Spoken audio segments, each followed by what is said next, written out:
This channel does not promote any violent, harmful, or illegal activities. All content provided by this channel is meant for an education purpose only. ভোটবঙ্গে আবারও প্রধানমন্ত্রী আজই রাজ্যে আসছেন নরেন্দ্র মোদী। আগামীকাল বারাসতে তাঁর সভা রয়েছে। প্রধানমন্ত্রী বারাসত কাছাড়ি ময়দানে আসবেন ঠিক 11:30টার সময়। তিনি মঞ্চে এসে পৌঁছবেন। এখনো পর্যন্ত এটাই জানা যাচ্ছে। নারী শক্তির বন্দনা করতে বিশ্ব আন্তর্জাতিক নারী দিবসকে সামনে রেখে প্রধানমন্ত্রী ভাষণ দেবেন বারাসতের সভা মঞ্চ থেকে। আর কি কি আপডেট এখন রয়েছে আমি জানবো আমার সহকর্মী দীপঙ্করের কাছ থেকে। দীপঙ্কর, এই সময় দাঁড়িয়ে, এই বিশেষ সময় দাঁড়িয়ে লোকসভা নির্বাচনের ঠিক আগে প্রধানমন্ত্রীর সভা নিঃসন্দেহে গুরুত্বপূর্ণ।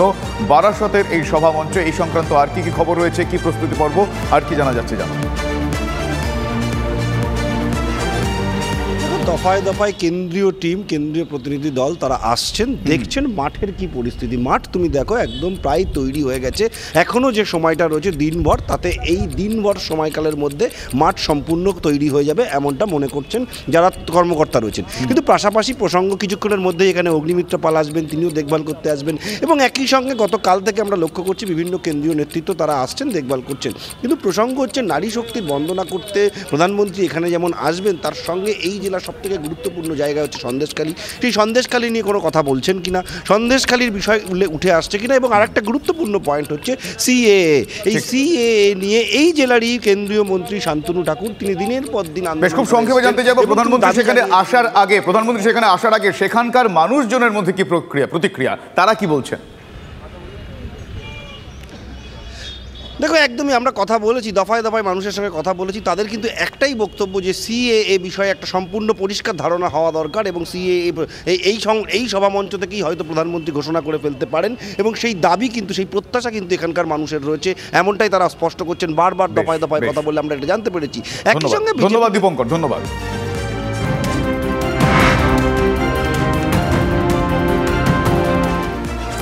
বাংলায় জোট নিয়ে দ্রুত সিদ্ধান্ত নিক কংগ্রেস। জোট নিয়ে কংগ্রেসের অবস্থান স্পষ্ট জানতে চায় সিপিএম।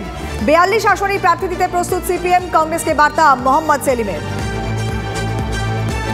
আর এবারে আসি মমতা বন্দ্যোপাধ্যায়ের খবরে, কারণ গতকাল আমরা দেখেছিলাম পূর্ব মেদিনীপুর, এরপরে আজকে পশ্চিম মেদিনীপুর, সেখানে সভা মমতা বন্দ্যোপাধ্যায়ের। দুপুরে মেদিনীপুরের বিধাননগরে অস্থায়ী হেলিপ্যাডে তিনি নামবেন, সেখান থেকে সার্কিট হাউস পর্যন্ত তিনি হেঁটে জনসংযোগ করবেন, এবং তারপরে প্রশাসনিক সভা রয়েছে। দেবব্রত আমাদের সঙ্গে রয়েছেন।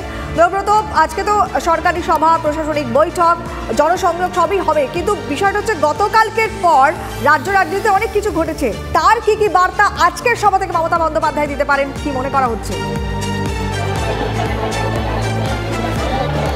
একদমই, দেখো গতকাল যেভাবে রাজ্যে যেভাবে বিভিন্ন ঘটনা ঘটেছে, তার পরিবর্তে কিন্তু আজকে কিন্তু তাকিয়ে রয়েছে সাধারণ মানুষজন বা জেলার মানুষজন বা রাজনীতিবিদরা, যে আজকের এই সভামঞ্চ থেকে কি বার্তা দেবেন মুখ্যমন্ত্রী মমতা বন্দ্যোপাধ্যায় বা দলনেত্রী, তিনি কি বার্তা দিতে চান সেটা। এইটা যদিও প্রশাসনিক সভা, কিন্তু প্রশাসনিক সভা শেষেও সভাকে লক্ষ্য করেও কিন্তু সাধারণ মানুষ, জেলার প্রায় কয়েক হাজার মানুষ এখানে জমায়েত হচ্ছেন। আমি সহকর্মীকে দেখাতে বলবো যেভাবে সাধারণ মানুষ কিন্তু এভাবে জমায়েত হচ্ছেন, তারা কিন্তু আসছেন যে মুখ্যমন্ত্রী কি বলবেন বা তাদের যিনি নেত্রী সুপ্রিমো তিনি কি বলবেন সেদিকে নজর আছে।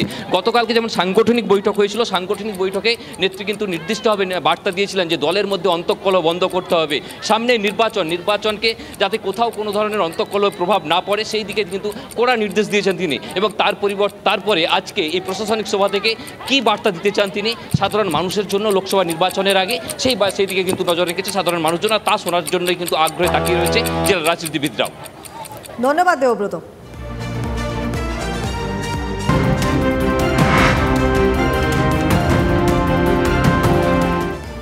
ফের তৃণমূলের আবেদন বাতিল রেলের। ব্রিগেড সমাবেশের জন্য বিশেষ ট্রেনের আবেদন খারিজ উত্তর পূর্ব রেলওয়ের। বিজেপির বিরুদ্ধে ষড়যন্ত্রের অভিযোগ তুলে এক্স স্যান্ডেলের সরব তৃণমূল কংগ্রেস।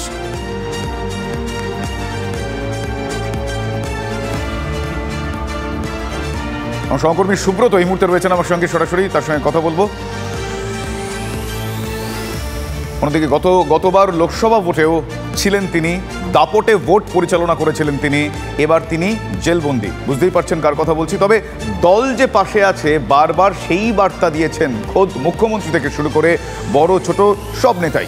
লোকসভা ভোটের আগে আবারও অনুব্রতর নাম উঠে আসছে। এবার সুব্রত বক্সির মুখে সিউড়িতে জনসভায় যোগ দিয়ে সুব্রত বক্সির মন্তব্য, মনে রাখবেন আমাদের মাথার উপর কেষ্ট রয়েছে। শোনাই সে বক্তব্য। এই জেলায় আসলে প্রথমেই মনে পড়ে যার কথা, তিনি আমাদের দীর্ঘদিনের সংগ্রামের সাথী কেষ্টমণ্ডল।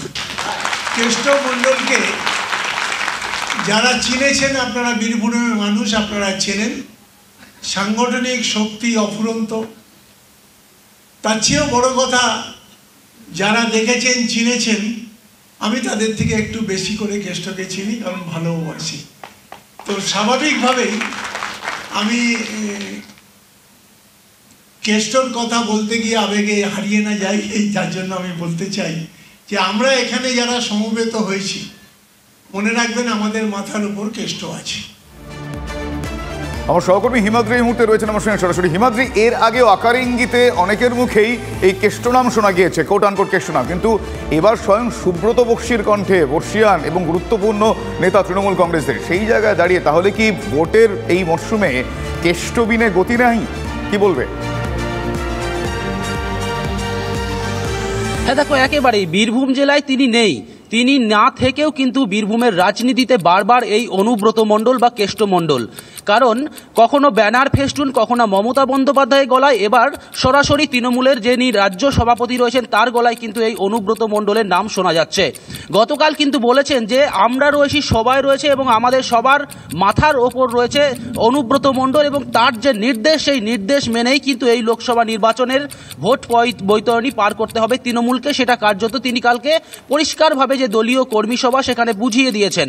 পাশাপাশি আরও একটা জিনিস বলে রাখি যে এই অনুব্রত মণ্ডল এবং জেলায় যে আরও অন্যান্য গোষ্ঠী রয়েছে সেই বিষয়েও তিনি সতর্ক করেছেন যে অনুব্রত মণ্ডলের যে নির্দেশ রয়েছে সেই নির্দেশকেই কিন্তু মানতে হবে।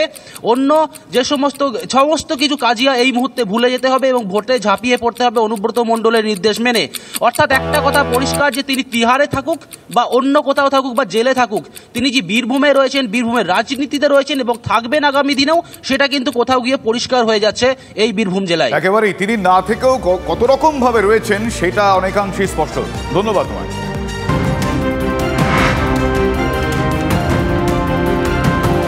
এজেন্সি ফাঁড়া কাটছেই না মহুয়া মৈত্রের। বিদেশি মুদ্রা নিয়ন্ত্রণ আইন মামলাতে ফের মহুয়াকে তলব ইডির। আগামী 11ই মার্চ তলব করা হয়েছে বহিষ্কৃত সাংসদকে। তৃণমূলে অর্জুন বিদ্রোহে আরও চড়া সুর। আবারও অর্জুন সিংকে নিশানা করলেন সোমনাথ চাম এবং সুবোধ অধিকারী। অর্জুন সিং ইঁদুর হয়ে গেছেন তীব্র কটাক্ষ দুই বিধায়কের। অর্জুনকে যেন প্রার্থী না করা হয়, দলের শীর্ষ নেতৃত্বের কাছে আবেদন সোমনাথ সুবোধদের। যারা 2019-এ তৃণমূল কংগ্রেসের সঙ্গে সব সুখ সুবিধা নিয়ে গদ্দারি করে যখন বিজেপি হয়ে যখন তাণ্ডব করেছিল সারা ব্যারাকপুর লোকসভার মধ্যে, সেই সব সিংহগুলোকে আমি ইঁদুরের সঙ্গে তুলনা করি। তারা দাবি জানিয়েছে যে আগামী দিন এই ধরনের মানুষ যারা তৃণমূল কংগ্রেসে থেকে খেয়ে পড়ে তৃণমূল কংগ্রেসের বিরুদ্ধে যারা এই কাজ করেছিল, পার্টি অফিস পুড়িয়ে দেওয়া, পার্টি অফিস জ্বালিয়ে দেওয়া, সেই ধরনের মানুষ যারা ইঁদুর হয়ে আবার এই দলে ফিরেছে, তাদের যেন কোনো রকম স্থান না দেওয়া হয়। সেই জন্যে সাধারণ মানুষরা এই দাবি সনদ লিখে বিভিন্ন জায়গার থেকে তারা পাঠাচ্ছে। আমরা অবশ্যই মাননীয় মুখ্যমন্ত্রীর হাতে এটা তুলে দেব। অনন্ত রয়েছেন আমাদের সঙ্গে। অনন্ত, এই সোমনাথ চাম আর অর্জুন সিং এই দ্বন্দ্ব তো প্রকাশের আগেও এসছে, আমরা দেখেছিলাম সুপ্রিমোর তরফ থেকেও যেন কোনোভাবে এই গোষ্ঠীকন্দল সামনে আর না আসে সতর্ক করা হয়েছিল, কিন্তু তাতে তো মনে হলো কাজ দিল না, আরও তো চড়া সুর। দেখো কোয়েল, যদি আমি ইতিহাসটা দেখি যে 2019-এর কথা সুবোধ অধিকারী বীজপুরের বিধায়ক এবং জগদ্দলের বিধায়ক সোমনাথ শ্যাম বলছেন, সেই 2019-এর ইতিহাস যদি বলি তাহলে 2019-এ কিন্তু বিজেপিতে সুবোধ অধিকারীও ছিল এবং এই আমরা একসাথে ভোট ক্যাম্পিংয়ে অর্জুন সিং এবং সুবোধ অধিকারীকে দেখেছি। সোমনাথ শ্যাম তখন কংগ্রেসে ছিল।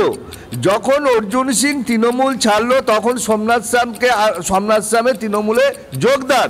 তারপর থেকেই সোমনাথ শ্যামের উত্থান অর্জুনহীন গড়ে, এবং যেহেতু আর কেউ ছিল না সেই জন্য অর্জুনহীন গড়ে সোমনাথ শ্যামের প্রতিপত্তি।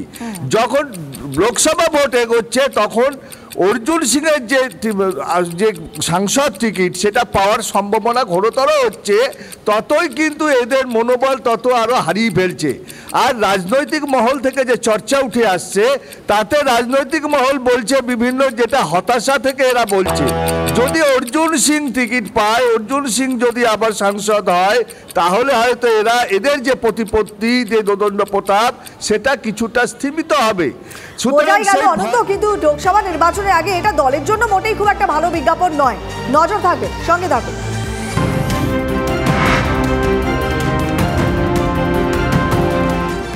৬৯টি ওষুধের দাম বেঁধে দিল কেন্দ্রীয় স্বাস্থ্য মন্ত্রক। প্রেশার, সুগার, কোলেস্টেরল ও কিছু জ্বর সর্দির ওষুধের দামে লাগাম। অভিযোগ 2013 ড্রাগ প্রাইস কন্ট্রোল অনুযায়ী দাম বেঁধে দেওয়া হলেও সেটা মানত না বেশ কয়েকটি সংস্থা।